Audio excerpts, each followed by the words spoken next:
नमस्कार दोस्तों, good morning. कैसे हैं आप लोग? कमेंट करके ज़रूर बताइएगा।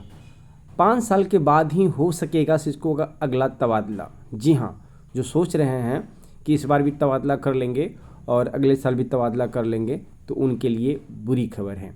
या ये भी सोच रहे हैं कि इस बार तबादला नहीं करके अगले साल कर ले, तो उनके लिए भी बुरी खबर है, क्योंकि अब 5 साल के बाद ही तबादला होगा। देख सकते हैं, नीति ट्रांसफ़र के बाद संबंधित जिले के कैडर का हिस्सा होंगे। तो सबसे बड़ा प्रयास है कि आप अपने ज़िले का जाने का प्रयास कीजिए, ताकि आपको बेनिफिट मिल सके। क्या खबर है उसको डिटेल से बताएंगे। 17 से 23 अगस्त तक होगा समान हस्तांतरण, यानी कि जनरल ट्रांसफ़र। तो चलिए इस खबर को विस्तार से देखते हैं। अगर पंचायत या वार्ड में है तो घबराए नहीं। वैसे शिक्षक जो ट्रांसफ़र करा के अपने ब्लॉक, अपने पंचायत आ गए हैं, अपने वार्ड में आ गए हैं, तो उनको घबराने की आवश्यकता नहीं है। उसका भी कुछ समस्या का समाधान दिया गया है। तो चलिए इस खबर को विस्तार से देखते हैं। ये खबर पटना छप के आ रही है और प्रभात खबर में इस न्यूज़ को प्रकाशित किया गया है। बिहार में शिक्षकों के स्थानांतरण की मौजूदा प्रक्रिया केवल एक बार का तबादला नहीं, बल्कि उनकी सेवा संरचना में बड़ा बदलाव भी साबित होगी। शिक्षा विभाग के अनुसार इस बार स्थानांतरण प्रक्रिया पूरी होने के बाद जिन शिक्षकों का तबादला होगा वे संबंधित जिले के जिला कैडर का हिस्सा बन जाएंगे, यानी कि जिस जिले में जाएंगे उस जिला का जिला कैडर बन जाएंगे। इसके बाद समान परिस्थितियों में 5 वर्ष पूरे होने पर ही दोबारा स्थानांतरण का अवसर मिलेगा। यानी कि अगर एक बार आप जिला चले गए और जहां आपको मिल गया वहां से आप 5 साल वहीं रहना पड़ेगा। फिर जिला दूसरे बार ट्रांसफ़र का मौका मिलेगा तब उससे बगल का आने का प्रयास कीजिएगा, लेकिन होम ब्लॉक आपको नहीं मिलेगा। यही वजह है कि विभाग सभी शिक्षकों को नई ट्रांसफ़र नीति के तहत उनके संबंधित जिले में समायोजित कर रहा है। राज्य के शिक्षा मंत्री मिथिलेश तिवारी ने बताया है कि जिला कैडर बनने के बाद शिक्षक को उसी जिले में सेवा देनी होगी जिस जिले में वो जाएंगे। यदि भविष्य में किसी अन्य जिले में स्थानांतरण होता है तो पहले से पर्याप्त वरीयता और वरिष्ठता का लाभ स्वतः समाप्त हो जाएगा। अब ये यहाँ पे कह रहा है कि अगर पंचायत या वार्ड में है तो घबराए नहीं। इसके लिए क्या है वो देख लेते हैं।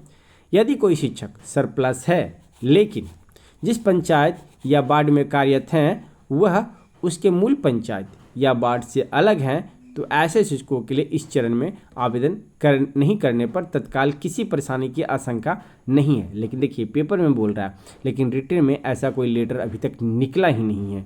वहीं जो शिक्षक सरप्लस श्रेणी में नहीं आते या म्यूचुअल ट्रांसफ़र नहीं कराना चाहते, उन्हें भी इस चरण में आवेदन करने की आवश्यकता नहीं है।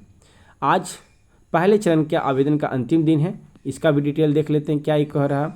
समायोजन और प्राथमिक स्थानांतरण के लिए शिक्षकों को आवेदन करने की अंतिम तिथि 5 अगस्त है। अंतिम दिन भी बड़ी संख्या में शिक्षक आवेदन को लेकर असमंजस में है। शिक्षा विभाग के अधिकारियों को कहना है कि यदि कोई शिक्षक अपने ही पंचायत या वार्ड में सरप्लस यानी कि अधिशेष हैं तो उसके लिए आवेदन करना बेहतर रहेगा। इससे समायोजन की प्रक्रिया में प्राथमिकता मिलने की संभावना बढ़ जाती है और आगे किसी प्रशासनिक परेशानी से बचा जा सकता है। फिर है कि 17 से 23 अगस्त तक होगा समान हस्तांतरण, यानी कि जनरल जो ट्रांसफ़र होगा वो 17 सितंबर से होगा, लेकिन इसमें अगस्त दिया गया है, गलती से दिया गया है, सितंबर होगा। समायोजन और प्राथमिक समायोजन वाला है। समायोजन और प्राथमिक हस्तांतरण की प्रक्रिया पूरी होने के बाद 17 से 23 अगस्त, देखिए गलत दिया है, सितंबर होगा, तक समान हस्तांतरण के लिए आवेदन लिए जाएंगे। इस दौरान शिक्षक अपनी वरीयता के अनुसार विद्यालयों का चयन कर सकेंगे। शिक्षक संगठनों ने भी शिक्षकों से अपील की है वे किसी अफवाह के बजाय अपनी वास्तविक स्थिति की जानकारी लेकर ही आवेदन करें।